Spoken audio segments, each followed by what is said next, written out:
सियासत भी शतरंज का खेल है और शतरंज की यह खूबी है कि यह 2020 क्रिकेट जैसा नहीं खेला जाता। हर चाल पूरा टाइम लेकर चली जाती है। महाराष्ट्र में महाविकास आघाड़ी ने एक एक सीट पर चिंतन के बाद आज अपने उम्मीदवारों के नाम फाइनल कर दिए।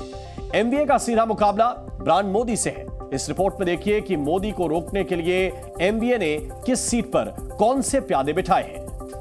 इस बार जो मैंने नारा दिया था किसको तड़ीपार करना है तो वो जनता करके दिखाई।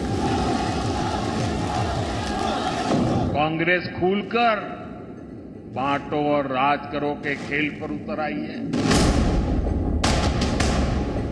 उनका जो मैनिफेस्टो रहता है कि मुट्ठी भर लोगों के लिए देश चले, वो अब सबको समझ में आ गया है।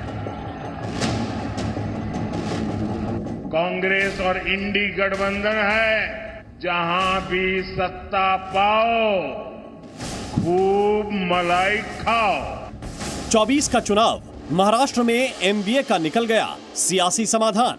एक एक सीट पर एनडीए के नेताओं ने चुन चुनकर अपने उम्मीदवारों का फैसला किया है। चक्रव्यूह ऐसा कि उसे भेदना इतना आसान ना हो। देर से ही सही, लेकिन एनडीए को हराने के लिए एनडीए ने तैयारी पूरी कर ली है। एनडीए में सीटों का फॉर्मूला फिक्स। बड़े छोटे भाई की भूमिका में कौन? देर आए लेकिन दुरुस्त आए। अब समझिए कि सीटों के इस नए फॉर्मूले में अगर उद्धव ठाकरे बड़े भाई की भूमिका में हैं, तो कितनी कितनी सीटों पर नया फॉर्मूला तय हुआ है। शिवसेना उद्धव गुट 21 सीट, कांग्रेस 17 सीट और एनसीपी शरद पवार गुट को 10 सीट। 21 सीटों के साथ उद्धव ठाकरे को टीम में बड़ी भूमिका निभाने की जिम्मेदारी है। तो अब जानिए कि उद्धव ठाकरे के सियासी सिपाही किस किस सीट पर ताल ठोक रहे हैं।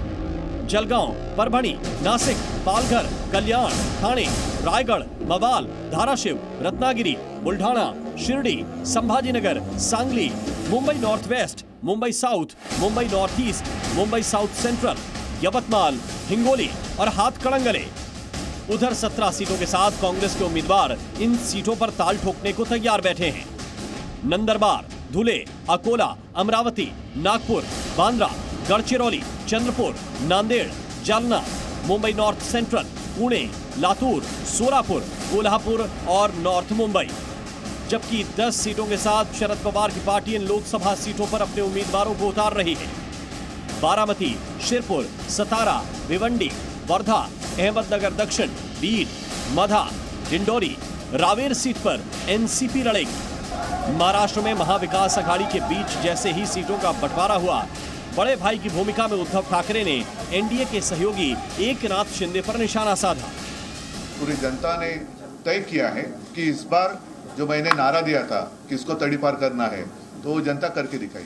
कल मोदी जी महाराष्ट्र में आए थे और कल का योग जैसे मैंने कहा कि ऐसा योग बहुत सालों के बाद आया। एक तो कल सूर्य ग्रहण था, अमावस भी थी और मोदी जी की सभा भी थी।